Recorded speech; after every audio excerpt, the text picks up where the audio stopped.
தமிழக அரசுன்னு இருக்குதா? முதுகெலும்பு இல்லாத ஒரு முதலமைச்சர் இருக்கிறாரு. அவங்க ஊழல் நாங்க செய்யவே இல்லைன்னு சொல்லிட்டு இருக்காங்களே, அப்படி ஏத்துக்கிறீங்களா? அது சமச்சீர் கல்வி நல்ல முறை அது, ஆனா அந்த தரம் இல்லை. இது இது இது பொய்யான கருத்து. எதிர்கட்சியில் யாரும் சொல்ல, நாங்க மட்டும் சொல்லிட்டு இருக்கோம். விவசாயிகள் ஒரு புறம் டெல்லி வரைக்கும் சென்று போராடுறாங்க. நீங்க வந்து விவசாயிகளுக்காக போராடுறோம், மணல் திருட்டு கூடாதுன்னு சொல்லி போராடுறோம். தமிழக அரசு மணலை வந்து ஆன்லைன் மூலமா விற்பனை செய்யணும்னு சொல்லி கொண்டு வராங்க. இன்னமும் தமிழக விவசாயிகளை வந்து டெல்லியில போடக்கூடிய விவசாயிகளை நான் பார்த்துக்கிறேன்னு சொல்லி இங்க தமிழகத்துக்கு அழைச்சிட்டு வந்தாரு. மீண்டும் டெல்லிக்கு போறாங்க. இதெல்லாம் எப்படி பாக்குறீங்க? தமிழக அரசு அமைச்சர்கள், தமிழக அரசோட இந்த செயற்திட்டங்கள் எப்படி பாக்குறீங்க? தமிழக அரசுன்னு இருக்குதா? இல்ல, ஏதோ சும்மா ஒரு கையால் ஆகாத ஒன்று, அதாவது கூட்டுக்குள்ள நடந்துட்டு இருக்கு. ஒரு கையால் ஆகாத ஒரு அரசாங்கம் இங்க இருக்கு. முதுகெலும்பு இல்லாத ஒரு முதலமைச்சர் இருக்கிறாரு. இவங்க என்ன சொல்றாங்க, என்ன செய்யறாங்க அவங்களுக்கே தெரியல. இது பல துறைகள்ல நான் பார்த்துட்டு இருக்கேன். அதில் போய் பார்த்தா அந்தந்த அமைச்சர் என்ன சொல்லியிருக்காங்கன்னா, அவங்களுக்கு பல புரோக்கருங்க மூலமாக இதை வந்து என்னென்ன திட்டம் கொண்டு வா, சீக்கிரம் வா, எவ்வளோ நாளாக இருப்போம்னு தெரியல, எனக்கே தெரியல, அதுக்குள்ளே அடிச்சிடணும், கொள்ளை அடிச்சிடணும்னு இதுதான் நடக்குது. கூட்டுக்குள்ளே தான் நடந்துட்டு இருக்குது. இல்லை, அதில் இவங்களுக்கும் விவசாயிகளை பற்றி என்ன கவலை இருக்குது? இப்போ நான் கேட்குறேன், 57,000 ஏக்கர் நிலத்தை, நஞ்சை நிலத்தை, அங்கே சோறு போடுகின்ற அந்த பூமியை எடுத்துக்கிட்டு பெட்ரோ கெமிக்கல் பார்க் யாராவது கொண்டு வருவாங்களா?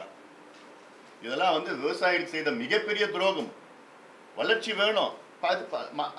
பல பகுதிகளில் இப்போ ராமநாதபுரத்தில் எவ்வளோ 10,000 20,000 ஏக்கர் எவ்வளோனா இருக்குதாங்க. 20,000 1 லட்சம் ஏக்கர் அதுக்கு மேலே இருக்குதாங்க. எவ்வளோ இருக்குது, தரிசு நிலமாக இருக்குது. அங்கே போய் பண்ணிட்டு போங்க. இதெல்லாம் இல்லை. இன்னொன்று, இந்த பெட்ரோ கெமிக்கல் பிளான்ட்டில் நாங்கள் எக்ஸ்ப்ளோரேஷன் பண்ண மாட்டோம்னு சொல்கிறாங்க. அங்கே இருக்கு இந்த கச்சா எண்ணெய் எடுத்து ப்ராசஸ் பண்ண மாட்டோம். அப்போ எதுக்கு உங்களுக்கு எங்கே வேணா போய் தொடங்கலாமே, எதுக்கு அங்கே தான் தொடங்கணும்? அதில் இது மட்டும் இல்லை. ஏற்கனவே சிப்காட் பார்த்தீங்கன்னா, கடலூர் சிப்காட்டில் அதில் பார்த்தீங்கன்னா ரசாயன தொழிற்சாலை எவ்வளோ இருக்குது. அதில் நிலத்தடி நீர் போயிடுச்சு, காற்று போயிடுச்சு, கடல் போயிடுச்சு.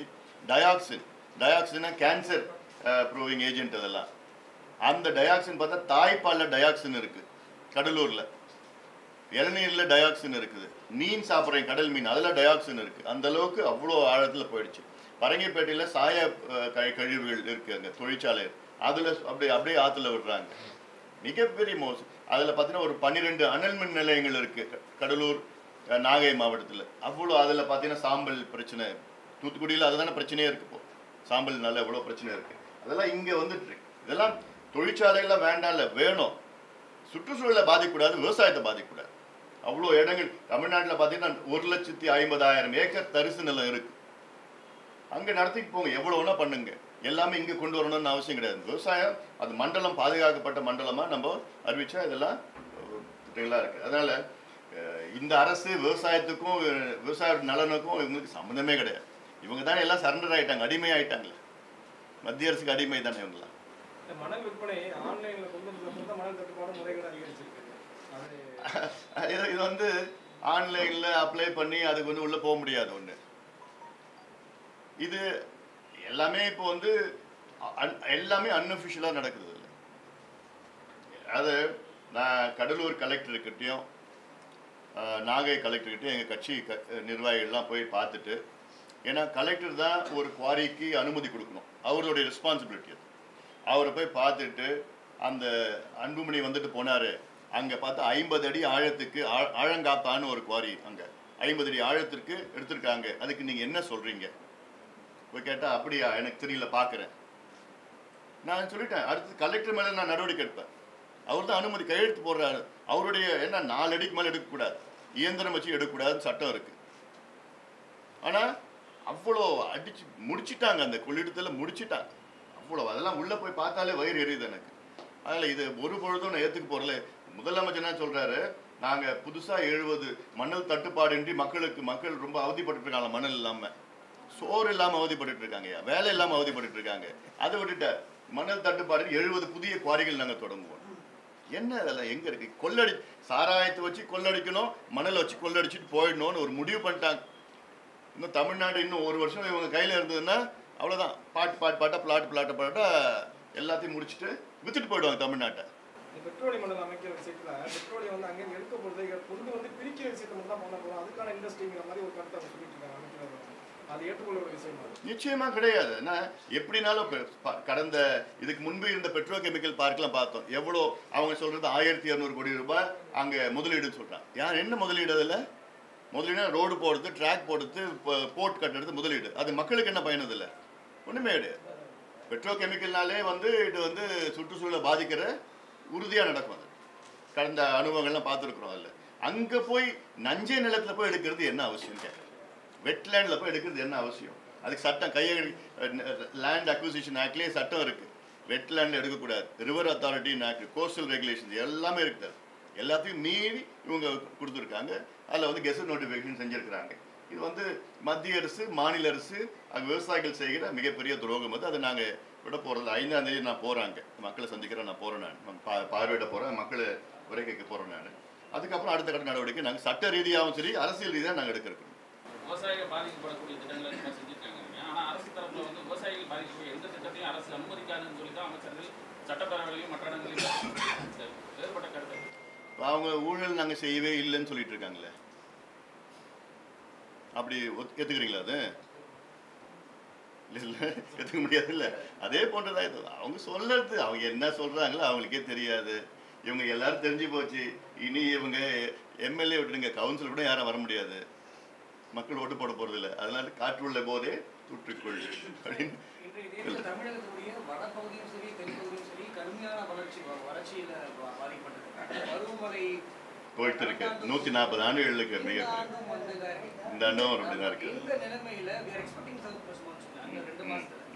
இந்த நிலைமையில காவிரி சவுத் வெஸ்ட் மான்சூன் கேரளாவில் ஜூன் மாதம் 4ஆம் தேதி அப்போவே தொடங்கி அதுக்கப்புறம் கொஞ்சம் கொஞ்சமாக அங்கெல்லாம் இருக்குது. இங்கே இன்னும் வரல. நமக்கு வந்துட்டு போகுது, இன்னும் முழுமையாக வரல. இந்த நிலைமையில காவிரி நதிநீர் மாத்திரம் அது மாத்திரம் கிடைக்கும் பட்சத்துல இங்க இருக்கக்கூடிய தேவையானது பூர்த்தி செய்யப்படுமாங்கிற கேள்வி இருக்குது. ஏன்னா அது பத்தாதுங்கிறது தான் ஒரு முக்கியமான கேள்வி. அது மாத்திரம் இல்லாம நீங்க காவிரி மாத்திரம் சொல்லியிருக்கீங்க. அன்றைய மாநிலம்னா ஆந்திராவும் சரி, கேரளாவும் சரி, இதுவுமே கூட 2 மாநிலமே கூட நதிநீர் பங்கீடு சரியா முடியாது கிடைக்காம. ஸோ காவிரி மாத்திரம் கேட்கும். இல்லை, நான் இப்போ கடந்த மாதம் தாமிரபரணியை காப்போம் நான் போயிருந்தேன். 2 நாள் இதே போன்று பாபநாசத்துலேருந்து புன்னக்காயில் கடலில் கலக்குது. அது தூத்துக்குடி மாவட்டம், திருநெல்வேலி மாவட்டம், 225 கிலோமீட்டர் அந்த தாமிரபரணி. அதில் பிரச்சனைகள் என்னென்னா, அது ஆனால் 33 ஆறுகள் தமிழ்நாட்டில் இருக்குது. அதில் 33ல் 32 ஆறுகளில் தண்ணி இல்லை. இன்னைக்கு ஒரே ஒரு ஆறு தாமிரபரணி, வற்றாத ஜீவநதி, பொதிகை மலையில். அது பொதிகை மலை கேரளாவில் இருக்கிற கேட்ச்மெண்ட். அதெல்லாம் அங்கேருந்து தொடங்கி பாபநாசத்துலேருந்து ஆறு வருது. அங்கே பாபநாசில் அந்த கழிவு இருக்குது, ரசாயன கழிவு, அப்புறம் பேப்பர் ஃபேக்ட்ரி இருக்குது, அப்புறம் லினன் ஃபேக்ட்ரி இருக்குது, அப்புறம் தூத்துக்குடி திருநெல்வேலியோட அப்படியே ரா சூவேஜ் அப்படியே விடுறாங்க. கொக்கோ கோலா கம்பெனி, கங்கை கொண்டான், அதுலேருந்து அலையன்ஸ் டயர் கம்பெனி ஃபேக்ட்ரி, இதெல்லாம் நிறையா இருக்குது. அதில் தண்ணி 9லேருந்து 11 TMC தண்ணி கடலில் ஆண்டுதோறும் போயிட்டுருக்கு. அது நம்ம இன்றைக்கி அங்கே தாமிரபரணி 240 கிலோமீட்டரில் காவாய், அது 450 கிலோமீட்டரில் இன்க்ரீஸ் பண்ணோம். கங்கை கொண்டான் அதில் மக்கள் மணிக்கணும். ஸ்ரீவைகுண்டத்தில் ஒரு தடுப்பணை இருக்குது. அந்த தடுப்பணை பார்த்தீங்கன்னா 8 அடி அந்த காலத்தில் கட்டினது, வெள்ளைக்காரன் கட்டினது, கடைசியாக கட்டினது தான். அதுக்கு முன்னாடி 7 தடுப்பணைகள் மன்னர்கள் கட்டினது. அதுக்கு முன்னாடி காமராஜ் தான் இந்த மணிமுத்தாறு, பாபநாசம்லாம் இருக்குது. இன்றைக்கி 1 அடி தான் இருக்குது தண்ணி. 1 அடி தான் அங்கே மையெல்லாம் அடிஞ்சு தூர்ந்து போயிடுச்சு. 8 அடி. இப்போ அதில் படம் ஆகாய தாமரை எல்லாம் போட்டு நிறைய இஷ்யூ. இப்போ நான் போன வாரம் என்ன பண்ணியிருக்கிறேன், நான் கொசஸ்தலை ஆற்றுல ஆந்திராவில் தடுப்பணை கட்டிட்டு இருக்காங்க. அதில் வெளியகரம் ஒரு பகுதி அங்கே ஆந்திராவில் பார்டரில், அது ஒரு உள்ளே வருது. கிருஷ்ணாபுரத்தில் ஆரம்பித்து அப்புறம் காவேரி பக்கத்தில் வேலூர் வழியாக உள்ள கொசஸ்தலை வந்துட்டு திருப்பி ஆந்திராவுக்கு போயிட்டு அதை உள்ளே போயிட்டு வரும். வெளியகரம் பகுதியில் உள்ள அங்கே தடுப்பணை கட்டிகிட்டு இருக்காங்க. அது இல்லாமல் அந்த கோசான்னு ஒரு கெனால் ஒன்று இருக்குது, அதுலேயும் வரத்து காவாய் இருக்குது, அதுலேயும் தடுப்பணை கட்டிட்டு இருக்கு. இதுக்கு நான் பெரிய போராட்டம், ஒரு 8000 விவசாயிகள் வந்தாங்க, போராட்டம் பண்ணிகிட்டு இருக்கோம். அதில் இப்போ இந்த காவிரியில் பார்த்தீங்கன்னா இது மட்டும் இல்லை, அட்டப்பாடி பிரச்சனை. அது காவிரியோட கிளை தான். சிறுவாணியில் அதுக்கப்புறம் இதில் வரது, காவிரியில் வருது தான், அந்த கிளைகள் எல்லாமே இருக்குது.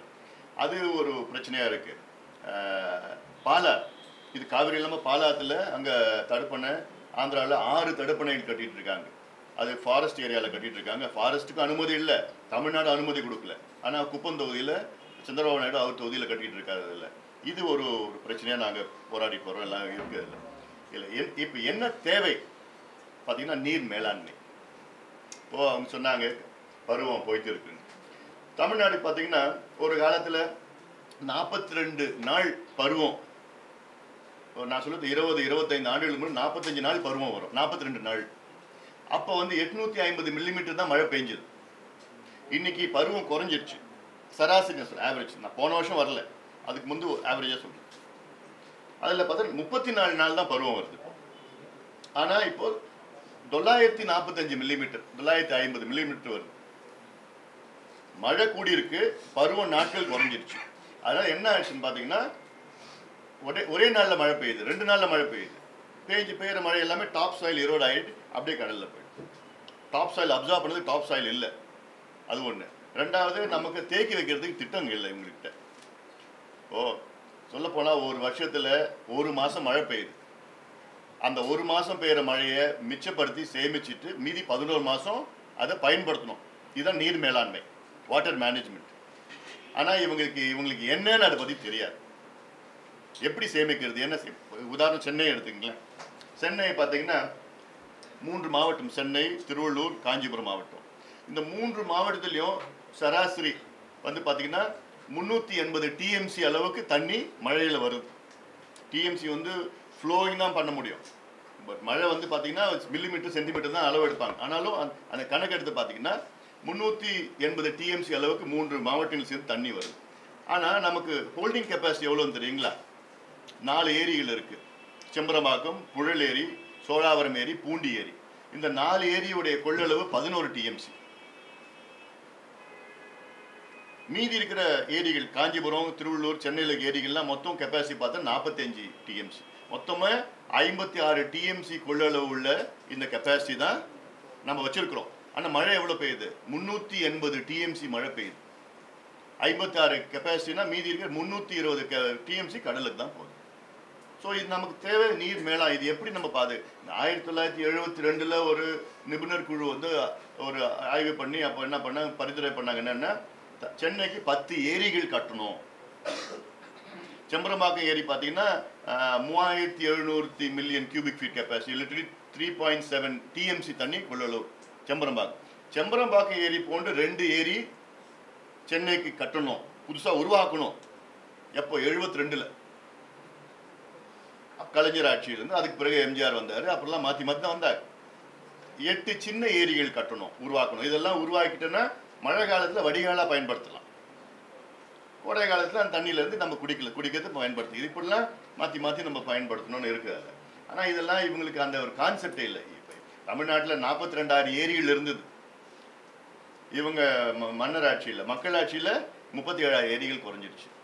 5,000 ஏரிகள் காணாமல் போயிடுச்சு. இதுக்கு 2 கட்சியும் தான் காரணம். திமுக காரணம். இன்னைக்கு ஏரி நான் தூர்வாரன்னு விதமாக போஸ்ட் கொடுத்தா போதாது. அது ரிப்பன், ஏரி தூர்வாரி ரிப்பன் கட் பண்ணா போதாது.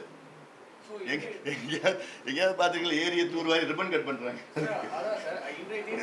தமிழகத்திற்கு நீர் மேலாண்மை அத்தியாவசியமா இருக்கா, இல்ல காவிரியிலிருந்து நீர் வராத பிரச்சனையா இருக்கா? உங்களுடைய போராட்டம் எதை நோக்கி? எனக்கு இந்த பிரச்சனை இன்னைக்கு நான் அடுத்த 3 நாள் போறது காவிரி பிரச்சனை. இதன் பிறகு நான் பாலார், கொசஸ்தலையார் நான் போயிருக்கிறோம், தாமிரபரணி, ஒவ்வொரு 6 பகுதியிலையும் போயிட்டா என்ன நோக்கமே அங்கே இருக்கின்ற பொதுமக்கள், இளைஞர்கள், விவசாயிகள் விழிப்புணர்வு செய்து வாங்க, அழுத்தம் கொடுக்கணும், அரசுக்கு அழுத்தம் கொடுக்கணும். அவங்களுக்கே தெரியல என்ன நடக்குதுன்னு தெரியல. இப்போ தாமிரபரணி போனப்போ அந்த கலெக்டருக்கு அதுக்கப்புறம் அது தாமிரபரணியை பற்றி தெரிஞ்சுது. அதுக்கு முன்னாடி கலெக்டருக்கே தெரியலன்னா அப்புறம் மக்கள் எப்படி நினச்சி? இப்படி இதுதான் என்னுடைய நோக்கம். அது எப்படியாவது காப்பாற்றணும். ஏன்னா இவ்வளோ அழிவுகள் இருக்குது. சொல்கிறப்ப மணல் கொள்ளையிலிருந்து ஓஎன்ஜிசி, பெட்ரோகெமிக்கல் பார்க்கில் கழிவுகள் இருக்குது. இதெல்லாம் நமக்கு சேர்த்து. இது இல்லாமல் நம்மளுடைய அண்டை மாநிலம் கேரளான்னு சொல்ல அட்டப்பாடியில் அங்கே டேம், மேகதாது டேம் கட்டிகிட்டு இருக்காங்க. இதெல்லாம் இன்னொன்று, இது அரசியல் பிரச்சனை கிடையாது. தமிழ்நாட்டு உரிமை. இது எல்லா கட்சியும் சேர்ந்து செய்யணும். அட்லீஸ்ட் நான் செஞ்சேன்னா இப்போ எப்படியோ என்னை பார்த்து திமுக காப்பி அடிப்பாங்க. அதுதான் அவங்களுடைய வாடிக்கையாக போயிடுச்சு. இப்போ அட்லீஸ்ட் இதை பார்த்து அவங்க அடுத்தது நான் காப்பி அடிக்கட்டுமே, அவங்களுக்கு ஒரு விழிப்புணர்வு ஏற்படுத்தணும்.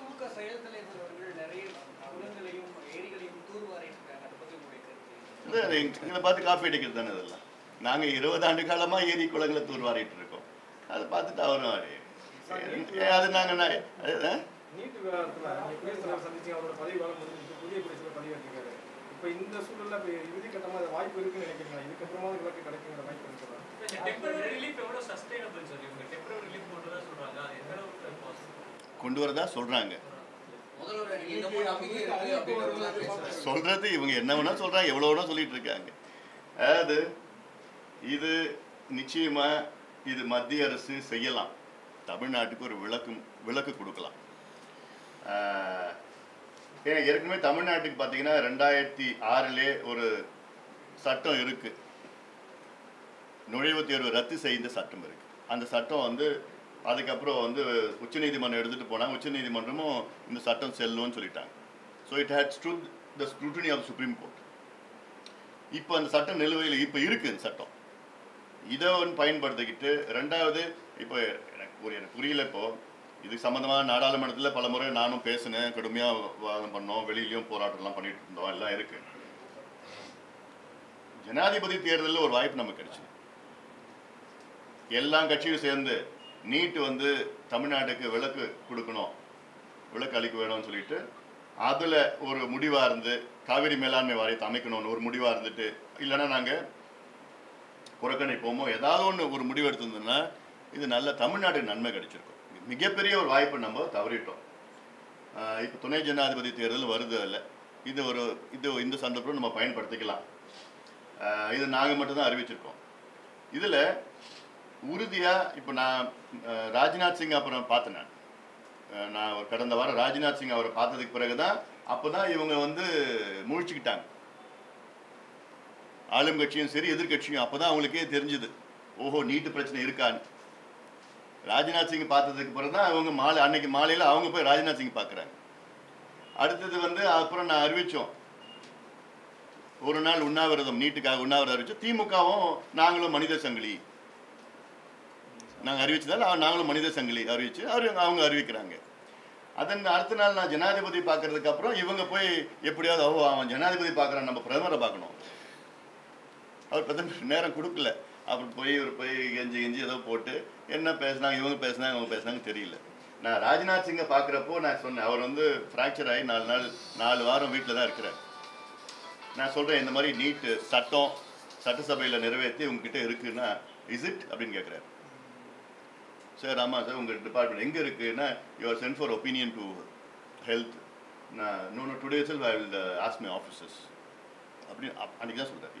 6 மாதமாக இவங்க என்ன பண்ணுறாங்க? அத்தனை முறை டெல்லிக்கு போகிறேன்னு சொல்லிட்டு இருக்க அமைச்சர்கள் முதலமைச்சரும் ஏன் இதை போய் கேட்கல? நான் போய் பார்த்ததுக்கு அப்புறம் தான் அவங்களுக்கு தான் ஞாபகம் வருதா நீட்டை பற்றி? மற்றதெல்லாம் கை நீட்டுறாங்களே, இந்த நீட்டு பிரச்சனைக்கு தீர்வு கொண்டு வர மாட்டாங்க.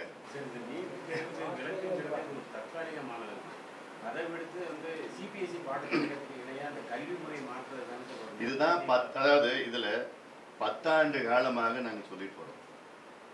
ஏதோ 1 ஆண்டு 2 ஆண்டு சொல்லலை, 10 ஆண்டுகள் சொன்னது கிடையாது. பல கருத்தரங்கள் ஆய்வு நடத்தி பல அழுத்தெல்லாம் கொடுத்து சமச்சீர் கல்வி நல்ல முறை அது. ஆனால் அந்த தரம் இல்லை. தரம் சிபிஎஸ்சியை விட நல்ல தரத்தை கொண்டு வரணும். சிபிஎஸ்சி அளவுகோல் இல்லை, அதை விட நல்லதாக கொண்டு வரணும். தமிழ்நாட்டிலேருந்து படித்த பிள்ளைங்க உலக அளவில் எந்த தேர்வில் வந்து கம்ப்ளீட் பண்ணி பெரிய வெற்றி பெறணும்னு எங்களுடைய நிலைப்பாடு. அதில் இப்போ தான் அதை தொடங்கியிருக்கிறாங்க. சரி, இது எங்களுடைய அடிப்படை கொள்கையை நீட் இருக்கக்கூடாது. ஏன்னா சமூக நீதிக்கு எதிரானது, கிராமப்புற மாணவர்களுக்கு எதிரானது, ஏழை மாணவர்களுக்கு எதிரானது. ஏன்னா இப்போது கேட்குற கேள்வி எல்லாமே சிபிஎஸ்சி இதில் தான் கேட்டிருக்காங்க. இல்லை இன்னொன்று செஞ்சுருக்கலாம், இந்த ஆண்டு 9வது படிக்கிற பிள்ளைங்க வந்து என்னைக்கு இவங்க 12வது படிக்கிறாங்களோ அன்னிலேருந்து நீட் வச்சுக்கலாம். 4 ஆண்டு காலம் இந்த பிள்ளைங்களுக்கு கிடைக்கும். அடுத்தது இந்த அரசாங்கத்துக்கும் 4 ஆண்டு காலம். சரி, இதெல்லாம் வந்து நல்லா கொஞ்சம் பண்ணணும், குவாலிட்டி கொண்டு வரணும்னு இது ஒரு வழிவகை இருக்குது இல்லை. ஏன்னா அன்னைக்கு நான் உண்ணாவிரதம் இருக்கப்போ பிள்ளைங்க எவ்வளோ பிள்ளைங்க வந்தாங்க. அங்கே பிள்ளைங்க பெற்றோர்லாம் வந்து ஒரு பையன் 1191 மார்க் எடுத்தார்.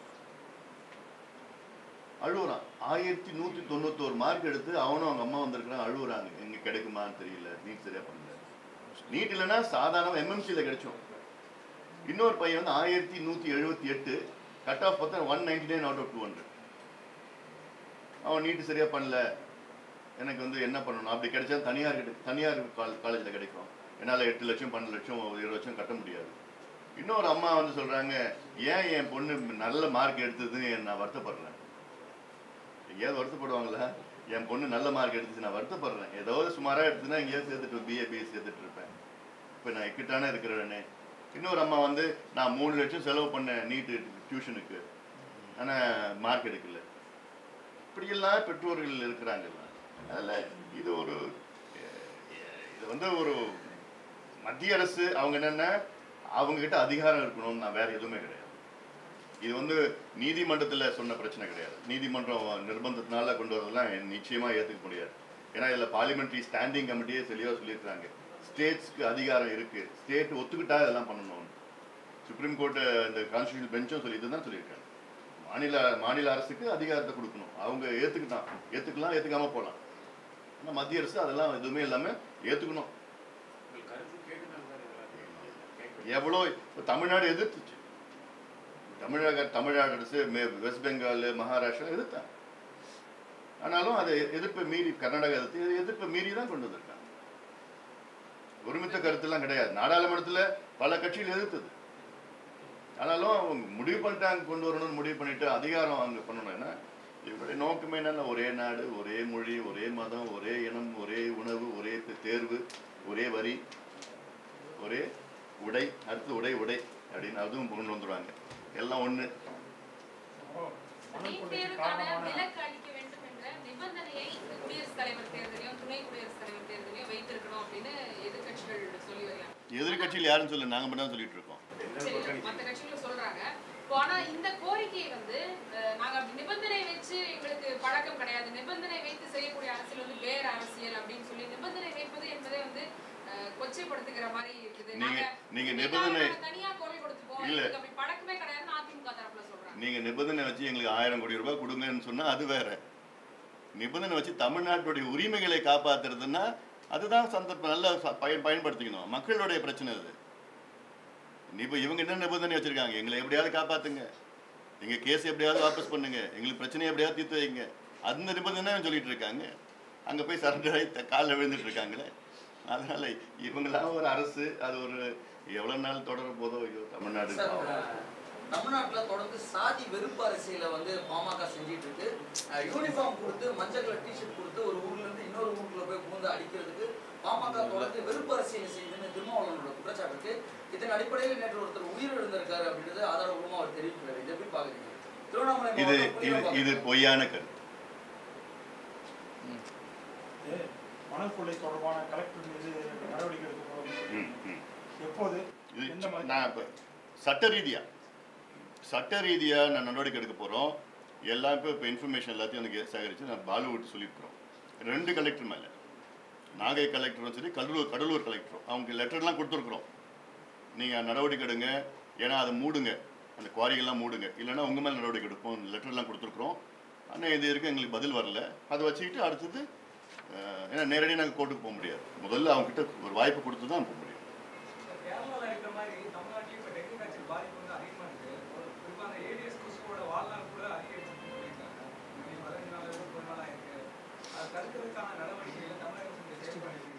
தமிழக அரசு செயல்பட்ட தானே செயல்பாடை பற்றி சொல்லிட்டு இருக்கலாம். ஒன்று என்ன பண்ணணும்னா முதல்ல தமிழக அரசு இதை வந்து ஏற்றுக்கொள்ள வேண்டும். டெங்குனால அதாவது சில பேர் இறந்துருக்கிறாங்கன்னு ஏற்றுக்கணும். இது மறைக்கிறது எதுவுமே கிடையாது, இது அசிங்கப்படுறது எதுவும் இல்லை. இல்லை ஏன் ஏற்றுக்கணும்னா அப்போ தான் மக்களுக்கு சீரியஸ்னஸ் தெரியும். ஒன்றுமே இல்லை, நல்லா இருக்குன்னு. இப்போ தருமபுரி என் தொகுதி எடுத்துங்க, என் தொகுதியில் கிட்டத்தட்ட ஒரு 4 பேர் இறந்துருக்காங்க டெங்குனால.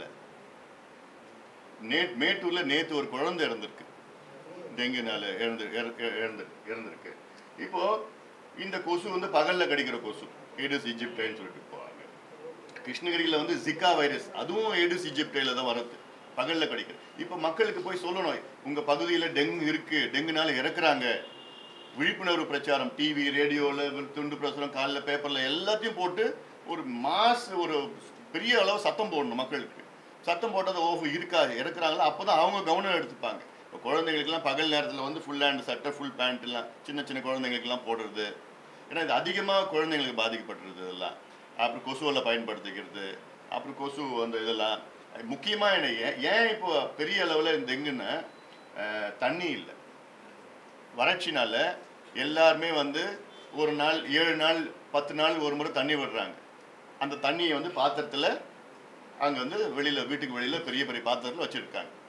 அதில் வந்து 7 நாள் தண்ணியில் பார்த்தீங்கன்னா அது 3 நாள் போதும். அதில் கொசு போட்டு முட்டை இட்டு அதில் வரத்துக்கு. அதில் பெருக்கம் அதிகமாக வந்திருக்கு. ஸோ அதில் மக்கள்கிட்ட சொல்லணும், அது கழுவி வைங்க, வேண்டாம் மூடி வைங்க அப்படிலாம் சொல்லி ஒரு பிரச்சாரம் பண்ணணும். அடுத்தது வந்து அப்படி வந்தால் இப்போ எல்லாமே போட்டிங்கன்னா இப்போது இந்த பப்பாயா இலை, நிலவேம்பு கஷாயம் நாங்கள் கொடுத்தோம். நிலவேம்பு கஷாயம் இந்த வெள்ளம் வந்ததுக்கு பிறகு நாங்கள் கொடுத்தோம். ஒவ்வொரு வார்டு 200 வார்டும் கொடுத்தோம். தருமபுரியில் நாங்கள் கொடுத்துருக்கோம். எங்கள் கட்சி இப்போ தருமபுரியில் கொடுத்துட்ருக்கு, இன்னும் கொடுத்துட்ருக்கு. நிலவேம்பு கஷாயம் கொடுத்துட்ருக்கு, பொதுமக்களுக்கு கொடுத்துட்ருக்கு. இது கொடுக்கலாம், பப்பாயா சாறு அது கொடுத்துட்டா நல்லாவே எஃபெக்டிவாக இருக்குது. அது மட்டும் இல்லை, பிளேட்லெட்ஸ். ஏன்னா இவங்க ஏற்றுக்கவே இல்லையே, டெங்குன்னு ஏதாவது ஒரு டெங்கு பிரச்சனை டெங்கு மாதிரி வந்ததுன்னா அப்படியே மூடி மறைச்சிடுறாங்க. அதிகாரிகிட்டையும் அது வெளியில் சொல்லாதீங்க, கணக்கில் வரக்கூடாதுன்னு அப்படியே சொல்லிட்டு இருக்காங்க. இதெல்லாம் வந்து தவறான ஒரு போக்கு. இதெல்லாம் அவசியமாக வெளிப்படுத்தணும், சொல்லணும். ஏற்றுக்கிறதுல பெரிய ஒன்றும் இல்லை, பிரச்சனை இருக்குது. சிங்கப்பூரில் டெங்கு வந்தது. சிங்கப்பூரில் நான் சொல்கிறது ஒரு 7-8 ஆண்டுகளுக்கு முன்னாடி சிங்கப்பூரில் டெங்கு வந்து 45 பேர் இறந்தாங்க. சிங்கப்பூரில் முன்னேறிய நாடு சிங்கப்பூர். அவங்க ஏற்றுக்கிட்டாங்க, ஆமாம் வந்திருக்குன்னு சொல்லிட்டு. இதனால் இதில் வந்து மறைக்கிறதுக்கு என்ன இருக்குது? இல்லை, மக்களுக்கு தான் பாதிப்பு மறைச்சாங்கன்னா. அதனால் இது வந்து இந்த போக்கு சரியில்லை. இது வந்து அவசியமாக